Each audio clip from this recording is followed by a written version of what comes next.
in kaga an zub da miya to cinikin tuwo ya kare. Kowa ya ce wutar kara ta kwana shine ya kwana bai yi bacci ba. A rashin kira karen bebe ya bata. Muna tauna tsakuwa ne domin aya ta ji tsoro. Ya mai girma shugaban makaranta, masu girma alƙalan muhawara, abokan karawata, malamanmu, sauran yan uwana ɗalibai maza da mata gaisuwa a gare ku. Na tsinci kaina cikin farin ciki kasancewar a yau zan gabatar da hujjoji na a gare ku a wannan gagarumar muhawara wacce take faɗin ma'aikacin gwamnati da ɗan kasuwa wa yafi muhimmanci a tsakanin al'umma. Ni ina cewa ai wutsiyar raƙumi ta yi nesa da ƙasa. Idan ana da rafid da uwa ake, idan ana maganar ma'aikacin gwamnati wa ke maganar ɗan kasuwa. Da farko wane ne ma'aikacin gwamnati, sannan kuma wane ne ɗan kasuwa. Kafin nan ni ce ta ku Fatima Mahmud daga ƙaramar sakandare ta je kaka dawo, wacce ake mata lakabi da Gwamnati Junior Secondary School da ke garin Tildan Fulani ƙaramar hukumar Toro jihar Bauchi, kuma mallakar ƙaramar hukumar Toro, mallakar gwamnatin jihar Bauchi, mallakar gwamnatin Najeriya baki ɗaya. Na farko, wane ne ma'aikacin gwamnati? Ma'aikacin gwamnati shine mutum bawan Allah wanda ya sadaukar da kansa, lokacinsa da rayuwarsa ga al'umma domin su samu ingantacciyar rayuwa. Sannan wane ne dan kasuwa? Dan kasuwa wani mutum ne da ya sadaukar da kansa, lokacinsa da rayuwarsa domin ci gaban kansa da iyalansa kadai. Na farko, duk kasaitar dan kasuwa sai ya nemo ma'aikatan gwamnati kusa da shi a wajen tsaro. Duk Afirka babu gawurtaccen dan kasuwa da ya wuce Alhaji Aliko Dangote. To amma idan Alhaji Aliko Dangote zai zo nan gurin taron namu sai an nemi shawarar ma'aikatan gwamnati bangaren tsaro kafin ya zo nan. Kashi 10 na ma'aikatar gwamnati bangaren tsaro, kashi 7 suna nan suna baiwa manyan 'yan kasuwa tsaro ne saboda tsoro. Lokacin da kashi 3 kacal ke baiwa ma'aikatan gwamnati da sauran al'umma tsaro babu tsoro. Na biyu, lissafi mai inganci. Dole ne duk wani kasaitaccen ɗan kasuwa ya nemo ma'aikata masu lissafin dukiyarsa filla-filla ba 'yan uwansa 'yan kasuwa ba. Domin idan ya ce 'yan uwansa 'yan kasuwa ne za su yi masa lissafi, to lalle wankin hula zai kai shi dare. Na uku, rubuce-rubucen ƙididdigar harkokin saye da sayarwa. Idan ɗan kasuwa ya ce ɗan uwansa ɗan kasuwa ne zai yi masa wannan, to lalle ba zai taɓa sabuwa ba. Sai ma'aikacin gwamnati, masanin harkoki, masanin rubutu, mai sadaukar da kai a koda yaushe. Don haka nake cewa ma'aikacin gwamnati shine shakundum uwa maba da mama titi, ba a ƙetara ka sai an waiga. Da wannan nake cewa ma'aikacin gwamnati muhimmancinsa ma bai misaltuwa a 'yan ƙananan shekaru. Ina fata shugaban taro da dukkanin shugabanni masu lura da wannan kasaitacciyar muhawara tare da abokan karawata, sauran 'yan uwana ɗalibai da suke kallo na a wannan gagarumar muhawara, da su gamsu da hujjoji na akan cewa ma'aikacin gwamnati ya fi ɗan kasuwa. Na gode. Je ka dawo na Abubakar mai yaƙi, sabon garin na Rabi. Akwai ta farko.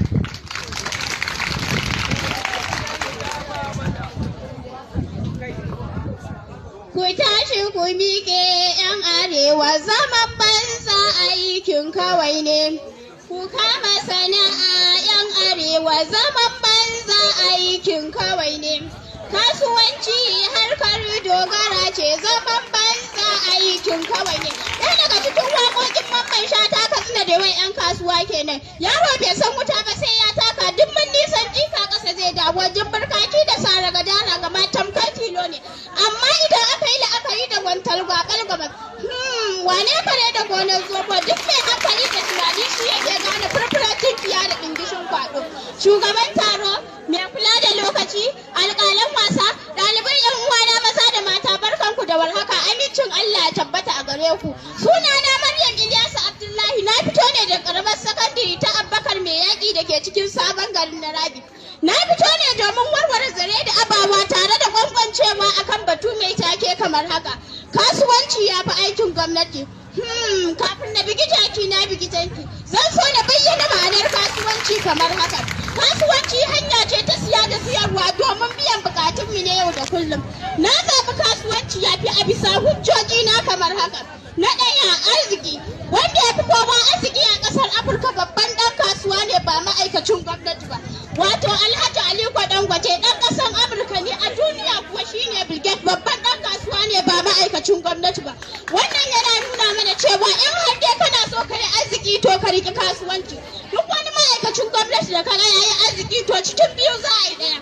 Wala Allah ya haɗa da kasuwanci ko kuma ya haɗa da satar kuɗin gwamnati ne.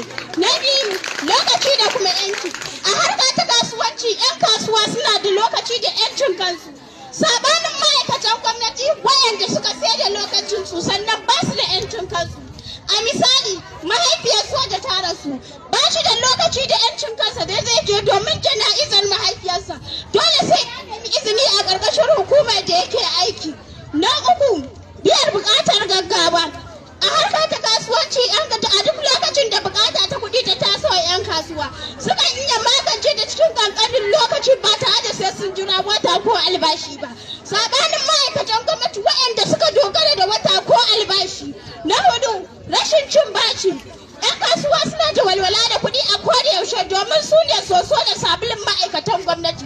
Don a wajen su suke cin bashi in ma na kuɗi in ma na kayan abinci, wanda sai an biya su albashi kafin su biya su. Na biyar, dogaro da kai. A harkar ta kasuwanci 'yan kasuwa sun dogara da kansu ne ba da wani ba, wanda hakan ya kawar musu da mutuwar zuciya da tsammanin marabbuka. Sabanin ma'aikatan gwamnati waɗanda suka siya lokutan su gaba ɗaya, sannan wanda hakan yana haifar musu da mutuwar zuciya da tsammanin marabbuka. Daga ƙarshe akwai wasu baitoci da wani fasihi ya kawo kamar haka. Kasuwanci shine jagaba in har fa kana son ci gaba, faruwarka da harkar ɗan aro sannan kuma harkar dogaro. Ina fata waɗannan hujjoji na za su gamsar da mai sauraro na. Na gode.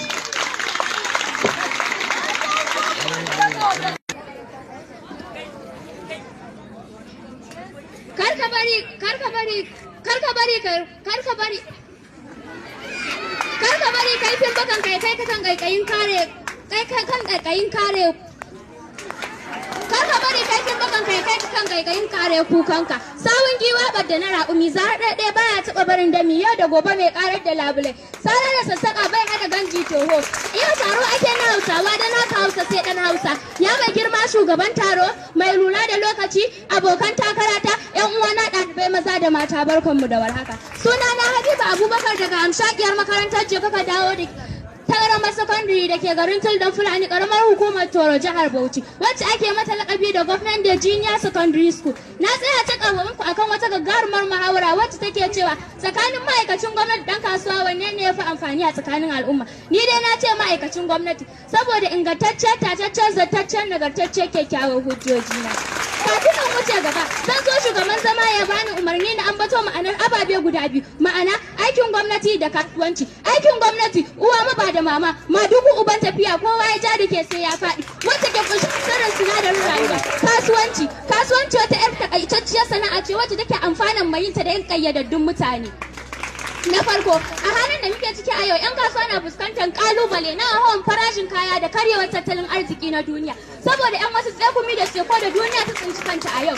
Yawanci 'yan kasuwa da ake gani suna juya ɗumbin jari, tarin basussuka ne 12% suke juya jarin kansu. Ba wai hakan yana nufin muna hankulin kunce musu zani a kasuwa bane, a'a gaskiya ce ta biyo kansu a yau.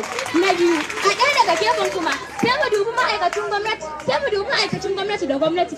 Kaga gwamnati mai rumbun kuɗi wacce ake lakabi da Central Bank of Nigeria, wacce in ta ja hannun ka har ga wanda ya hausa duk annabi nuhu ne.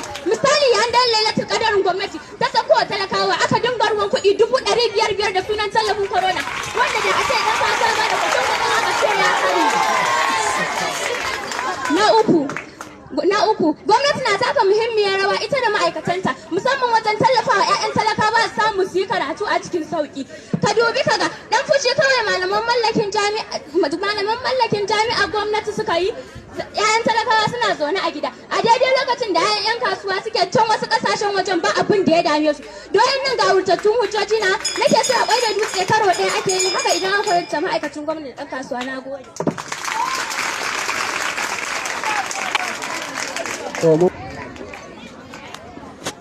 Yawan mutane su ne kasuwa, ni ku raba ni da harka ta tarin rumfuna. Yawan mutane su ne kasuwa, ku raba ni da harka ta tarin rumfuna. Bakin rijiya ba wurin wasan yaro ba ne. Yaron kana cin ƙasa ka kiyaye ta shuri, don haka ruwa ba sa kwanto ba ne. Shugaban taro mai kula da lokaci, masu yanke hukunci, ɗalibai barkan kuraraka. Suna na Maryam Hamza Muhammad. Na fito ne daga karamar sakandare ta Bakar Miyaki ta ce kakara da ke garin Sabon garin Narabi. Na fito ne domin yin tsokaci tare da warware zare da abawa akan batu mai tace. Kasuwanci ya fi aikin gwamnati. Na ce saboda dalilai na kwarara. Amma kafin nan zan so na bayyana ma'anar kasuwanci kamar haka. Kasuwanci hanya ce ta siya da siyarwa amma ko